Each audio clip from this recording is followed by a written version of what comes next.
Hi viewers, welcome to our channel. ప్రస్తుతం మనతో పాటు రైటర్ కనగాల జయకుమార్ గారు ఉన్నారు. మరి ఎప్పటి నుంచో ఆయన సినిమాల గురించి, సినిమా వాళ్ళ గురించి చెప్తూనే వస్తున్నారు కదా. మరి ఇవాళ ఎవరి గురించి ఆయన చెప్పబోతున్నారు తెలుసుకునే ప్రయత్నం అయితే చేద్దాం. సార్ నమస్కారం సార్. ఇవాళ ఎవరెవరి గురించి ఏమేమి చెప్పబోతున్నారు సార్? మన పాత తరంలో మంచి నటులు అని చెప్పుకోవాలి అంటే నందమూరి తారక రామారావు గారు, అక్కినేని నాగేశ్వరరావు గారు, ఎస్వి రంగారావు గారు, సావిత్రమ్మ, అటువంటి గొప్ప గొప్ప నటులు ఆ తరంలో. ఈ తరంలోకి వస్తే ఈ తరంలో కూడా యంగ్స్టర్స్ చాలా మంచి నటులు ఉన్నారు. ఆ మంచి నటుల్లో ఒక మంచి నటుడి గురించి వాళ్ళు చెప్పుకోబోతున్నాం. అది ఎవరంటే నందమూరి తారక రామారావు 2, నందమూరి తారక రామారావు 1 పెద్ద ఆయన. ఇప్పుడు జూనియర్ ఎన్టీఆర్ అంటారు. ఇప్పుడు నందమూరి తారక రామారావు పేరు పెట్టుకుని ఆ పేరు, ఆ ఖ్యాతిని నిలబెట్టినటువంటి ఒక మంచి నటుడు. సో ఎంత మంచి నటుడు అంటే జూనియర్ ఎన్టీఆర్. మనం సంబోధించేటప్పుడు జూనియర్ ఎన్టీఆర్ అని అంటాం. ఎందుకంటే ఎన్టీఆర్ అంటే పెద్ద ఎన్టీఆర్ గారు వస్తారు. జూనియర్ ఎన్టీఆర్ అని అంటే చూసేవాళ్ళకి కూడా క్లారిటీ ఉంటుంది. ఈ జూనియర్ ఎన్టీఆర్ రామారావు గారి పోలికలతో పుట్టాడు. సో రామారావు గారికి మనవడు అవుతాడు. సో తాతకు తగ్గ మనవడు అని అనిపించుకున్నాడు జూనియర్ ఎన్టీఆర్ గారు. ఎందుకంటే ఆ రూపంలో కానీ, డైలాగ్ డెలివరీలో కానీ, డాన్స్ చేయటంలో కానీ, డాన్స్ విషయంలో పెద్ద ఆయన కన్నా ఈయన చాలా బాగా డాన్స్ చేస్తాడు. ఎందుకంటే ఈయన కూచిపూడి, భరతనాట్యం 2 నేర్చుకున్నాడు జూనియర్ ఎన్టీఆర్. కాబట్టి ఆ డాన్స్ మూమెంట్లో ఉన్నటువంటి గ్రేసు, స్పీడ్ మూమెంట్స్ వేసినా సరే స్పీడ్ మూమెంట్స్ చాలా అద్భుతంగా వేస్తాడు ఆయన. దానికి నేపథ్యం ఏంటంటే ఆయన కూచిపూడి, భరతనాట్యం నేర్చుకున్నాడు. ఎందుకు నేర్చుకున్నాడంటే చిన్నప్పుడు చాలా అల్లరి చేసేవాడు. అల్లరి చేస్తూ ఉంటే అయ్యో పిల్లాడు పాడైపోతాడని తల్లి శాలిని గారు ఒక పెద్ద ఆయన చెప్పాడు, అతనికి ఒక ట్రైనింగ్ ఇప్పించండి, భరతనాట్యం కానీ డాన్స్ అది నేర్పించండి, నేర్పిస్తే దాని మీద ధ్యాస పెడితే ఇక అల్లరి మానేస్తాడు అని ఒక పెద్ద ఆయన సలహా ఇస్తే ఆ సలహా పాటించి డాన్సు నేర్పించారు. ఆ చిన్నతనంలోనే భరతనాట్యం, కూచిపూడి నేర్చుకున్నాడు. తర్వాత శాలిని గారి ఇది తెలిసిందే. ఎందుకంటే నందమూరి హరికృష్ణ గారి దగ్గర ఈవిడ పనిచేయటం, వాళ్ళిద్దరికీ పరిచయం పెరగటం, ఆ పరిచయం ప్రేమగా మారటం, తర్వాత పెళ్లి చేసుకోవటం, పెళ్లి చేసుకున్న తర్వాత జూనియర్ ఎన్టీఆర్ పుట్టడం. అయితే ఈయన చిన్నప్పటి నుంచి ఒక స్టేజ్కి వచ్చే వరకు ఎన్టీఆర్ ఫ్యామిలీలో మెంబర్సు అతన్ని పెద్దగా యాక్సెప్ట్ చేయలే. సో అయినా సరే ఒకసారి రామారావు గారు హరికృష్ణ గారిని పిలిచి మన అబ్బాయి ఏం చేస్తున్నాడండి అని అంటే ఏదో చదువుకుంటున్నాడు అంటే ఒకసారి తీసుకురండి అని అంటే అప్పుడు ఆయనే పెట్టాడు, నా అంశ ఇది కాబట్టి, నా మనవడు కాబట్టి నా పేరు పెట్టాలి అని నందమూరి తారక రామారావు అని పెట్టాడు. అప్పటి నుంచి సార్థక నామధేయం అయిపోయింది. అయిపోయిన తర్వాత సో ఏదో చదువుతున్నాడు, చదువుతూ ఇంటర్ వరకు వచ్చాడు. ఇంటర్ వరకు వచ్చి చిన్నప్పుడు బ్రహ్మర్షి విశ్వామిత్రలో భరతుడి వేషం వేశాడు. చిన్నప్పుడు వేయించారు రామారావు గారు. ఆయనే బొట్టు పెట్టి మేకప్ అది చేసి జూనియర్ ఎన్టీఆర్ చేత ఆ వేషం వేయించాడు. ఆయన బొట్టు పెట్టడం, ఆయన బొట్టను వెళుతూ ఆ నుదుటి మీద బొట్టు పెట్టినటువంటి అది ఒక అదృష్టం అది. సో అలాగే చాలామందికి ఆ బొట్టు మాత్రం రామారావు గారు పెట్టేటటువంటి ఆనవాయితీ. ఆయనకు ఒక ఇంట్రెస్ట్, అసలు కనుబొమ్మలు తీరు కానీ, అసలు క్యారెక్టర్ డిజైన్ చేసేటప్పుడు కూడా ఆర్ట్ డైరెక్టర్తో ఈ విధంగా ఉండాలి, ఈ క్యారెక్టర్ ఈ విధంగా ఉండాలి, కనుబొమ్మలు ఇలా ఉండాలి, మీసాలు ఇలా ఉండాలి, హెయిర్ స్టైల్ ఇలా ఉండాలి అని ఆర్ట్ డైరెక్టర్ స్కెచ్ గీయించి ఆ స్కెచ్ ప్రకారం గెటప్ వేసిన తర్వాత మేకప్ అంతా అయిపోయిన తర్వాత ఈయన బొట్టు పెడతాడు. సో అలాగ ఆయన చేత బొట్టు పెట్టించుకోవటానికి చాలామంది నటుడు ఉవ్వుళ్ళు ఉరుతుంటారు. ఎందుకంటే ఆయన హస్తం అటువంటి మంచి హస్తం, ఓకే. నిష్కల్మషమైనటువంటి కళాహృదయం ఎన్టీ రామారావు గారిది. సో అది పునికి పుచ్చుకున్నట్టు మనకి ఇప్పుడు తేటతెల్లం అవుతుంది జూనియర్ ఎన్టీఆర్ విషయంలో. సో ఈ విధంగా చదువుతూ ఉండగా జూనియర్ ఎన్టీఆర్ ఇంటర్ సెకండ్ ఇయర్కి వచ్చాడు.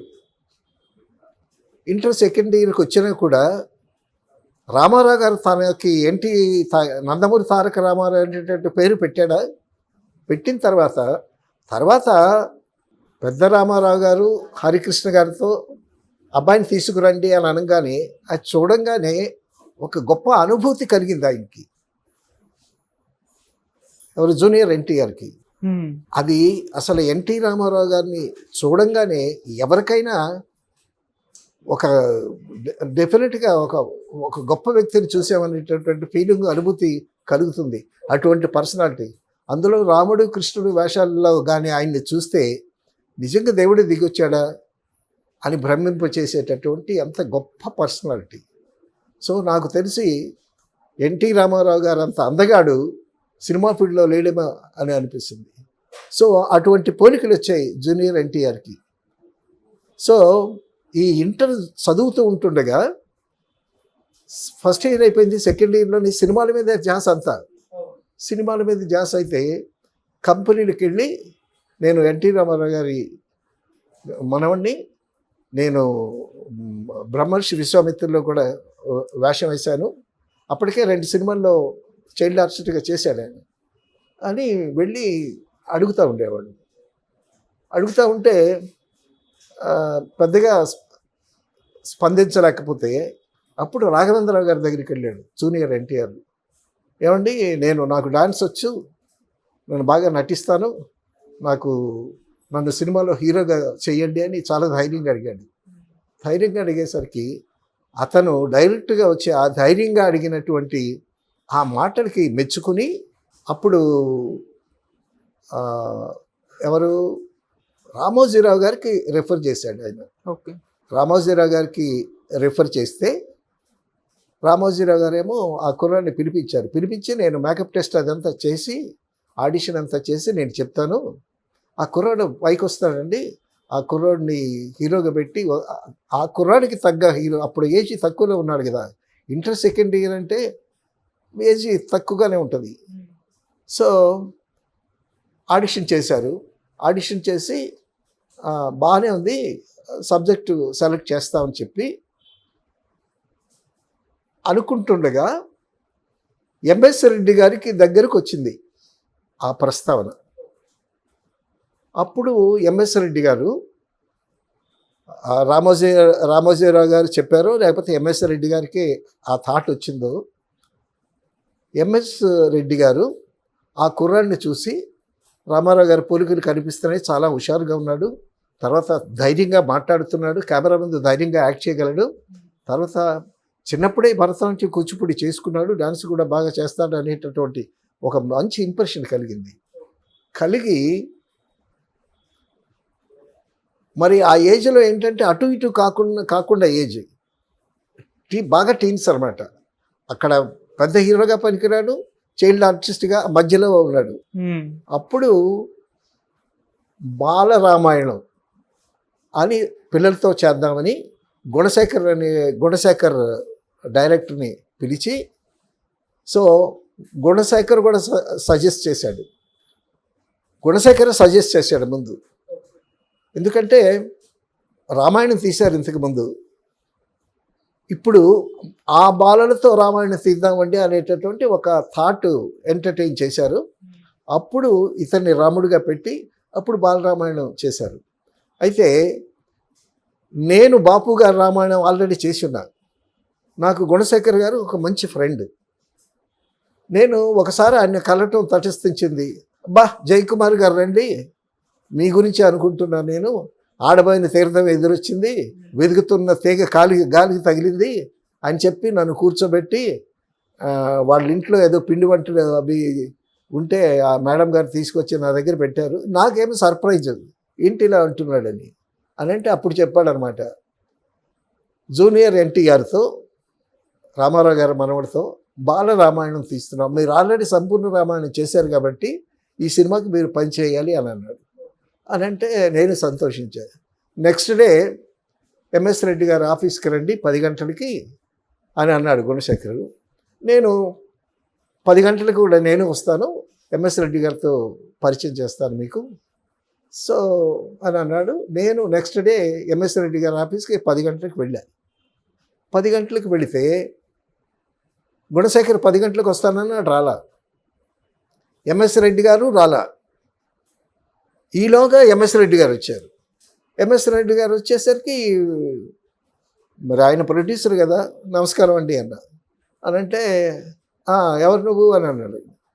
అని అంటే నా పేరు కనగాలి జయకుమార్ అండి, గుణశేఖర్ చెప్పాడయ్యా నీ గురించి, సంపూర్ణమైన సినిమా పనిచేసే ఉంటాయి కదా, ఈ సినిమాకి కూడా పనిచేయి అని అన్నాడు. అందుకేనండి వచ్చానని మనసులో అనుకున్నా. తర్వాత గుణశేఖర్ రావటం లేట్ అయింది. ఎంఎస్ రెడ్డి గారితో కూర్చున్నా నేను. ఆయనేమో బాలలందరితో రామాయణం చేస్తున్నాం. సో జూనియర్ ఎన్టీఆర్ ఏజ్ గ్రూప్లో పిల్లలందరూ ఉంటారు. సీత కానీ, లక్ష్మణుడు కానీ, రావణాసురుడు కానీ అందరూ ఆ ఏజ్ గ్రూపే ఉంటారు. సో వాళ్ళతో సినిమా తీస్తాం, 6 నెలల్లో సినిమా అయిపోతుంది, ఈ బడ్జెట్లో అది ఇదని అన్నాడు ఆయన. నేను ఆల్రెడీ సంపూర్ణమైన సినిమా చేశాను. వాళ్ళతో సినిమా తీయాలంటే ఒక వర్క్షాప్ పెట్టాలి, వాళ్ళకి ట్రైనింగ్ ఇవ్వాలి. తర్వాత రాముడు అప్పటికి జూనియర్ ఎన్టీఆర్ కూడా రాముడు చాలా శాంత స్వరూపుడు కదా. సో ఏదన్నా యాక్ట్ చేయటం ఈజీ, కానీ ప్రసన్న వదనం పెట్టడం అలా అది చాలా కష్టం. అందుకే non acting is best acting అంటారు. ఏడవటం ఈజీ, డైలాగులు చెప్పటం ఈజీ, డ్యాన్స్ చేయటం ఈజీ. అది ఏమీ లేకుండా ప్రశాంతంగా ముఖం పెట్టడం అనేది చాలా టాలెంటెడ్, చాలా ఎక్స్పీరియన్స్ ఉన్న వాళ్ళకి పెట్టాలి. మరి అటువంటి ఎక్స్ప్రెషన్స్ రాముడికి చెప్పాలి. పక్కన లక్ష్మణుడు ఉంటాడు, లక్ష్మణుడికి కొంచెం అప్పుడప్పుడు ఎమోషనల్గా ఉంటాయి. తర్వాత రావణాసురుడు గట్టిగా అరుస్తాడు. రావణాసురుడు వేషం ఒక అమ్మాయి చేత వేయించినట్టున్నారు అందులో. సో తర్వాత ఎంఎస్ రెడ్డి గారు చాలా హడావిడిగా ఉన్నాడు.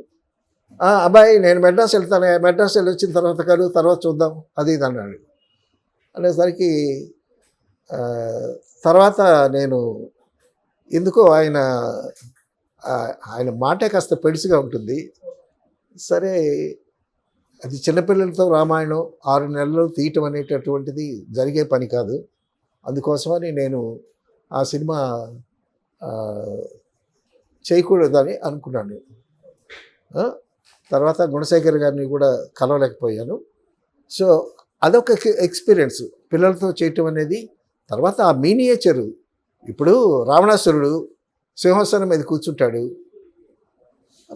పిల్ల వేసింది, ఆ పిల్ల సైజు మీనియేచర్ చేయాలి, ఆ సింహాసనం చేయాలి, ఆ దర్బార్లో అవన్నీ చేయాలి. చాలా శ్రమతో కూడుకున్నటువంటి పని, ఆర్ట్ డైరెక్టర్కి పెద్ద పని. కాస్ట్యూమ్స్ వేసే వాళ్ళకి ఆ సైజులో కాస్ట్యూమ్స్ కుట్టాలి, ఆ సైజులో కిరీటాలు తయారు చేయాలి. ఇదంతా చాలా వర్క్ ఉంటుంది. సో కెమెరా వెనక చేయాల్సినటువంటి వర్కౌట్ చాలా ఉంటుంది.